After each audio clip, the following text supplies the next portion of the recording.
நண்பர்களே, பார்த்தீங்கன்னா அன்னைக்கு பார்த்தீங்கன்னா குட்டி கழுவிட்டாச்சு வாங்கிட்டு வந்ததுமே. இப்போ பார்த்தீங்கன்னா புண்ணாக்கு, கோதுமை, அரிசி வச்சுருக்கேன். இதெல்லாம் இருக்கிறது வந்து பார்த்தீங்கன்னா இதான் வச்சுருக்கேன். இதை வந்து ஃபஸ்ட் நாள் திங்காது, அதுக்கு எப்படி கொடுத்து பழக்கணும் அப்படிங்கிறது தான் பாருங்கள். இது வந்து புண்ணாக்கு.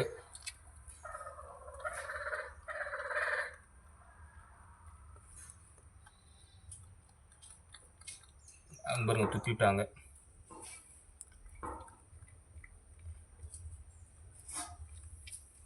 இப்படிதான் வச்சு ஊட்டி விட்டாலும் பச்சை பிள்ளைங்களை பார்க்குற மாதிரி தான் பார்த்து பண்ணணும். இப்பயும் திங்க மாட்டேங்குது. இல்லை கொஞ்சம் பெரிய கிட்டே வச்சு அழுத்திடும். அப்படிதான்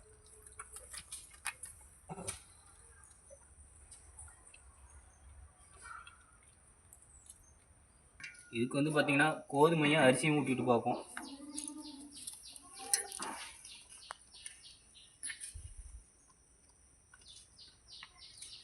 இது ஓரளவுக்கு திங்கிறாரு. ஒரு 2 நாளைக்கு இது மாதிரி ஊட்டிவிட்டோம்னா ஆடு வந்து டக்குன்னு தீனி திங்க ஆரம்பிச்சிடும். அதேமாரி தான் கைப்பழக்கம் பண்ணி ஆகணும். ஓகே நண்பர்களே, இதேமாரி ஃபாலோ பண்ணுங்கள். அடுத்த வீடியோவில் பார்ப்போம்.